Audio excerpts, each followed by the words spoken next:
ప్రియమైన దేవుని పిల్లారా, మీ అందరికీ నా హృదయపూర్వక వందనాలు. ఎలా ఉన్నారు? అందరూ బాగున్నారని ఆశిస్తున్నాను. దేవుడు మీరుని ఇంకా అభివృద్ధిలోకి తీసుకురావాలని, ఇంకా మిమ్మల్ని ఆశీర్వదించాలని కోరుకుంటున్నాను. మరియు ఈరోజు కీర్తనల నుంచి 133వ అధ్యాయాన్ని మనం ధ్యానించుకోబోతున్నాం. ఇది దావీదు రాసిన కీర్తన.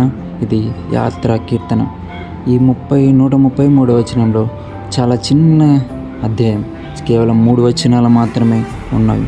కానీ చాలా చాలా డెప్త్గా, చాలా ఎలా అంటే చాలా లోతుగా ఉన్న వచనాలు ఇవి.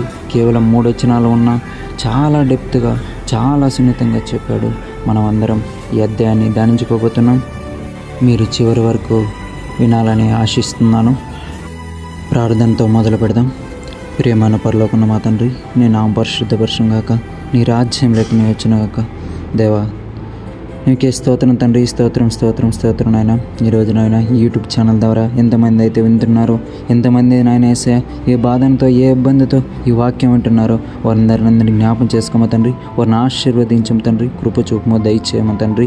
మరియు నాయన వేసే విత్తబోతున్న విత్తనాన్ని కూడా నాయన అభివృద్ధి పరిచినట్లు, వారి మనసులో, వారి జీవితాలలో ఉపయోగించుకున్నట్లు మీరే దయచేయమని కృప చూపం తండ్రి. మరియు నాయన కీర్తనలను 133వ అధ్యాయాన్ని చదవబోతున్నాగా నాయన నన్ను కూడా జ్ఞాపం చేసుకోమారు నాయన. అలాగే వింటున్న ప్రతి ఒక్క బిడ్డనైనా వారిని ఆశీర్వదించము, వారి జీవితాలలో అద్భుతాలు చేయము తండ్రి. కృప చూపము. ఇలాంటి ప్రార్థనలు, ఇలాంటి వాక్యాలు నాయన వేసి వారి మనసుల్లో నాయన నాటింపజేసి నాయన అనేక ఆత్మలు నాయన నీ నామంలోనైనా వేదరించాలని, వాళ్ళని నాయన జీవించాలని ఆయన వేసే పరిశుద్ధాత్మ దేవ. ఎలాగ జంతువులు నెమరు వేసుకుంటాయో అలాగే నాయన వారి జీవితాలలో వారు నాయన వేసే ఏదైతే చెబుతున్నాను, ఏదైతే ప్రార్థన చేస్తున్నానో వారందరి జీవితాలలో నాయన వెలుగు నింపుటకు మీరు దయచేయనుకున్నాను అన్నావు కదా నాయన. రాయిని కాదు, చెట్టుని కాదు, మాట్లాడే సత్యమైన దేవుని అని ఆ మాట చొప్పున వారందరినీ దీవించు, వారందరినీ కాపాడము తండ్రి. నశించిపోయిన దాన్ని వెతికి రక్షించుకోవటకే నాయన నువ్వు వచ్చింది. మమ్మల్ని అందరినీ రక్షింపబడిన మనందరికీ నూతన ఆత్మలు దయచేయమని కృప చూపని మీ బంగారు పాదాలు కడబెట్టుకుంటున్నాను. అందుని బట్టి మీరే దీవించమని కృప చూపని నా ఇరిగిన హృదయంతో నా శుద్ధి కొద్ది ఆరాధనకి సమర్పించి వేడుకుంటున్నాం పరమ తండ్రి. ఆమేన్, ఆమేన్, ఆమేన్. పరిశుద్ధ గ్రంథం నుండి 133వ కీర్తన, మొదటి వచనం. సహోదరులు ఐక్యత కలిగి నివసించుట ఎంత మేలు, ఎంత మనోహరం. ఈ వచనంలో మనం సహోదరుల ఐక్యత కలిగి నివసించుట గురించి మనం చెప్పబోతున్నాం, చదువుకోబోతున్నాం. ఎంత మేలు, ఎంత మనోహరం. ఇక్కడ దావీదు చెప్తున్నాడు, సహోదరులుగా మనం ఐక్యత కలిగి ఉండాలి. మనం ఏదైనా ఏదైనా సమస్యలు వచ్చినప్పుడు మనం కలిసికట్టుగా ఉండాలని దావీదు మనకు హెచ్చరిస్తూ చెప్తున్నాడు. మనం ఐక్యత కలిగి ఉండాలి. మనం సంఘంలో కూడా సహోదరులతో మనం ఐక్యత కలిగి జీవించాలి. ఏదో వస్తున్నామంటే వస్తున్నాం, వెళుతున్నామంటే వెళుతున్నాం లేకోకుండా వారితో సంబంధాలు చెప్పుకోవాలి. మనకి సమస్యలు చెప్పుకోవాలి. ఒక సహోదరునిగా మన సమస్యలన్నీ మనం చెప్పుకోవాలి. ఒక సహోదరితో మన సహచరులన్నీ, మన సమస్యలన్నీ చెప్పినప్పుడు వారు కూడా కలిసి ప్రార్థన చేస్తారు. ఈ వచనం మనం ఎంతో ఐక్యత కలిగి జీవించాలి. అలాగే మన ఈ పరిశుద్ధ గ్రంథం నుండి, ఆదికాండం నుండి యాకోబు మరియు ఏశావు వీరిద్దరూ సహోదరులిద్దరూ ఐక్యత కలిగి జీవించారు. వారు ఎంతో ఐక్యంగా, వారు అన్నదమ్ముల మీద ఎంతో ప్రేమ ఆప్యాయతలతో జీవించారు. అలాగా మనం కూడా సంఘంలో కానీ, బయట ఉన్నప్పుడు కానీ, ఎక్కడున్నా ఐక్యత కలిగి జీవించాలి. వారిని మనల్ని చూసినప్పుడు, అన్యులు చూసినప్పుడు వీళ్ళు చూడు, దేవుని నమ్ముకొని దేవుని పిల్లలు ఎంత చక్కగా ఉన్నారో, ఎంత ఐక్యతగా ఉన్నారో అన్నదమ్ములు అని వాళ్ళు కూడా చెప్పుకోవాలి. వాళ్ళు కూడా చెప్పుకోవాలి. మన తరం వాళ్ళు కూడా మనల్ని చూసి వాళ్ళు ఒక త్రోవలో నడుస్తారనమాట. వాళ్ళు అలా నడిచినప్పుడు, మన సహోదరులుగా మనం ఐక్యత కలిగినప్పుడు మనకు పుట్టపోయే పిల్లలు కూడా వారు ఐక్యత కలిగి నివసిస్తారనమాట. మనం 2వ వచనం చదువుకుందాం. అది తల మీద పోయబడి అహరోను గడ్డ మీదుగా కారి అతని అంగిలంచు వరకు దిగజారిన పరిమళ తైలములే నుండును. అలాగా మనం ఐక్యతంగా కలిసినప్పుడు మనం ఆశీర్వాదం పొందుతాం. మన ఆశీర్వాదము అలా తైలం వలె మనం తెచ్చాం. అలా మనం ఉండగలుగుతాం. అది తల మీద పోయబడి అహరోను గడ్డ మీదుగా కారి అతని అంగిలంచు వరకు దిగజారిన పైరమ తల వెల నుండను. ఇది మనం నిర్గమాకాండంలో చూసినట్లయితే ఈ వచనానికి మనం రెఫరెన్స్ చూసినట్లయితే మనం అక్కడ ఉంటుంది.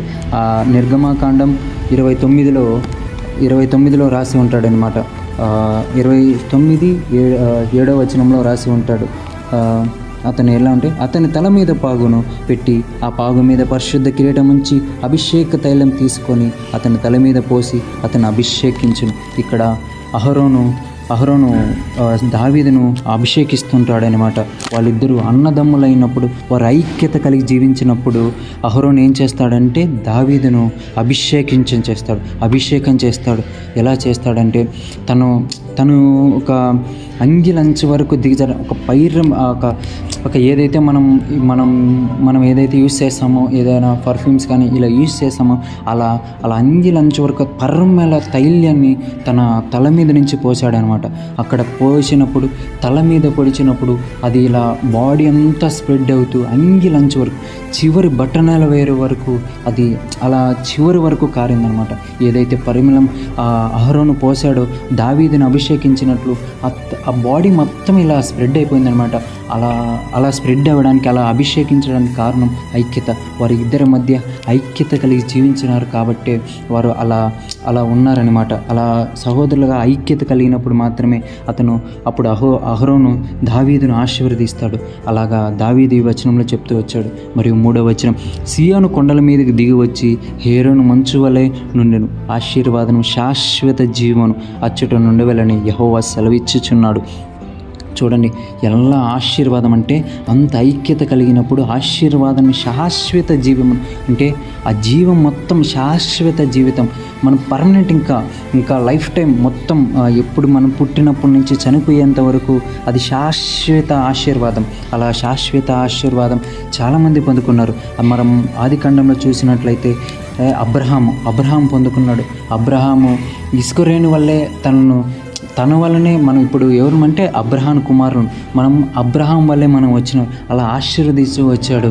తరతరముల వారికి మనకు ఆదర్శంగా నిలిచింది ఎవరంటే అబ్రహాము. మరి అలాగనే ఇస్సాకును కూడా ఆశీర్వదించాడు, శాశ్వతంగా ఆశీర్వదించాడు, శాశ్వత ఆశీర్వాదం అందించాడనమాట ఈ వచనంలో. అలాగా అచ్చుట నుండి వలనని యెహోవా సెలవిచ్చును. మనం ఐక్యత కలిగి జీవించినప్పుడు, ఐక్యతతో ఉన్నప్పుడు, సహోదరులు మనం ఐక్యతగా జీవించినప్పుడు మన శాశ్వత జీవితం ఉంటుందని దేవుడు మనకి తెలియజేస్తున్నాడు. మనం కూడా మన సంఘంలో కానీ, మన బయట కానీ, ఇరుపక్కల వారిని కానీ, మన అన్నదమ్ములు కానీ, తోడబుట్టిన వాళ్ళని కానీ ఎవరిని కూడా దూరం చేసుకోకూడదు. మనం వారిని ఐక్యత కలిగి ఉండాలి, వారితో ప్రేమాప్యాయతలు కలిగి ఉండాలి, వారిని అభిషేకించాలి, వారితో సహవాసం చేయాలి. అలా సహవాసం చేయాలి. మన సమస్యలు ఒకరితో ఒకరు చెప్పుకోవాలి. అలాంటప్పుడు మాత్రమే మన దేవుని నిత్య జీవనాన్ని శాశ్వత ఆశీర్వాదం పొందుకుంటామని ఇక్కడ దేవుడు సెలవిస్తున్నాడు. ఆ యెహోవానే సెలవిచ్చును, అచ్చుట నుండి వెళ్ళని యెహోవా సెలవిచ్చుచున్నాడు. అంటే దావీదు చెప్తున్నాడు, దేవుడు ఇలా అచ్చుట శాశ్వత ఆశీర్వాదం ఇస్తాడని యెహోవా కీర్తనల నుంచి అలా చెబుతున్నాడని దావీదు రాశాడు. ఇలా ఈ యొక్క 3 వచనాలలో చూడండి ఎంత డెప్త్గా ఉందంటే, ఎంత డెప్త్ అంత అలాగా ఉంది. మరియు కూడా 2 సమయాలలో కూడా దావీదును కూడా ఇలాగనే ఆశీర్వదించాడు, శాశ్వతంగా ఆశీర్వదించాడు.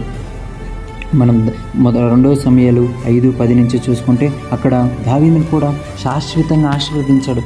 ఎందుకంటే వారు ఐక్యత కలిగి జీవించారు కాబట్టి, వారు ఐక్యంగా ఉన్నారు కాబట్టి నిత్యంగా వాళ్ళని ఆశీర్వదించాడు, శాశ్వత ఆశీర్వదించాడు. మనం కూడా జ్ఞాపకం చేసుకుందాం. మన సహోదరులను మన ఆస్తుల విషయాలలో గొడవ పడుకోకుండా మన సహోదరులతో మనం కలిసి ఉండాలి, మనం కలిసి జీవించాలి. అలాంటప్పుడు మాత్రమే మనం దేవుని వాక్యాన్ని, మనం దేవుడిచ్చే అద్భుత కార్యాలని, మన దేవుడిచ్చే ఆశీర్వాదాలను పొందుకుంటాం. ఆయన ఇచ్చే శాశ్వత ఆశీర్వాదం మనం పొందుకుంటాం. శాశ్వత ఆశీర్వాదం పొందుకోవాలంటే మనం ఐక్యతగా జీవించాలి. మనం ప్రశ్నించుకుందాం. మనం మన సహోదరులతో సహోదరులతో ఎలా ఉన్నాం, వాళ్ళతో మాట్లాడుకోకుండా ఉన్నామా, గొడవ పడ్డామా, విడిపోయామా? అయినా బైబిల్ చెప్తుంది, దావీదు చెప్తున్నాడు, గట్టిగా మనల్ని పరిశీలిస్తున్నాడు, మీరు ఐక్యత కలిగి జీవించాలి, ఐక్యతతో ఉండాలని ఆయన మనకు సూచిస్తున్నాడు. అలా ఉన్నప్పుడు మీరు శాశ్వత జీవ ఆశీర్వాదమును పొందుకుంటాడని మనకి దావీదు నిత్యం తెలియజేస్తున్నాడు. కాబట్టి మీరు ఎక్కడైతే కోల్పోయారో, ఎక్కడైతే మీరు సహోదరులతో కొట్లాడుకున్నారో, అవన్నీ గొడవలు పడినారో అవన్నీ తీసేసండి. దేవుని ఎదుట మోకరించి ప్రార్థన చేసుకొని మరలా వాళ్ళతో మాట్లాడండి. మరలా వాళ్ళతో మీ సమస్యలన్నీ చెప్పుకోండి. ఐక్యత కలిగి జీవించండి. అప్పుడు దేవుడు మీకు నిత్య ఆశీర్వాదం దయచేస్తాడు. ఆశీర్వాదం సెలవిచ్చుచున్నాడు. దేవుడే సెలవిచ్చుచున్నాడు. అచ్చటి నుండి వెళ్ళని యెహోవా సెలవిచ్చుచున్నాడు. చూడండి, ఈ 3 వచనాలలో ఎంత డెప్త్ వర్డ్స్ ఉన్నాయి. ఇలా చాలా రెఫరెన్స్లు ఉన్నప్పుడు, ఇలా మనం బైబిల్ చదివి దీవించినప్పుడు మనం ఐక్యత కలిగి జీవించాలన్నదే మొదటి ఈ 3 వచనాల యొక్క సారాంశం. త్వరగా ప్రార్థన చేసుకుందాం. ప్రియ పరలోకన్న మా తండ్రి, నీ నామం పరిశుద్ధపరచును గాక. దేవ స్తోత్రం తండ్రి. ఈ విత్తనమును మీరు జ్ఞాపం చేసుకోమ తండ్రి. కీర్తనలు 133 మా నాయన మేము చదువుకున్నాం, మీ మాటలు విన్నాం, మీ ఐక్యతలు విన్నాం. నాయన యేసయ్య మీరు జ్ఞాపం చేసుకోము. మేము ఐక్యతంగా నివసించుటకు మీరు దయచేయండి, కృప చూపండి నాయన. అలా ఐక్యంగా ఉన్నప్పుడు మీ ఆశీర్వాదాలు, నిత్య ఆశీర్వాదాలు, శాశ్వత ఆశీర్వాదాలు పొందుకున్నట్టుకు మీరే దయచేయండి, కృప చూపండి నాయన. మరి ముఖ్యంగా నాయన యేసయ్య ఎవరైతే ఉన్నారో వారందరినీ జ్ఞాపం చేసుకోమ తండ్రి. మరి ముఖ్యంగా నాయన యేసయ్య పరిశుద్ధుడా, నాయన ఏ సమస్యతో ఈ వాక్యాన్ని విన్నారో, ఏ సమస్యతో, ఏ బాధతో, ఏ చింతతో, నాయన ఏ సమస్యతో విన్నారో వారందరిని జ్ఞాపం చేసుకోము. వారి జీవితాలలో అద్భుతాలు చేయమని నీ బంగారు పదాలు కాడ వేడుకుంటున్నానైనా. మరి ముఖ్యంగా నాయన అలాగే నాయన వారు ఐక్యంగా లేకోకుంటే వారి జీవితాలు, వారి అన్నదమ్ములు ఇద్దరు ఐక్యంగా జీవించుకున్నట్లు మీరు దయచేయని కృప చెప్పండి. మరి ముఖ్యంగా వారికి శాశ్వత ఆశీర్వాదం దయచేయమని నీ బంగారు పదాలు కాడ వేడుకుంటున్నాను. అందుని బట్టి మీకే స్తోత్రం చెల్లించుకుంటూ నా ఇరిగి నలుగురితో నా స్థుతి కొద్ది ఆరాధనకి సమర్పించి వేడుకుంటున్నాం పరమ తండ్రి. Amen, amen.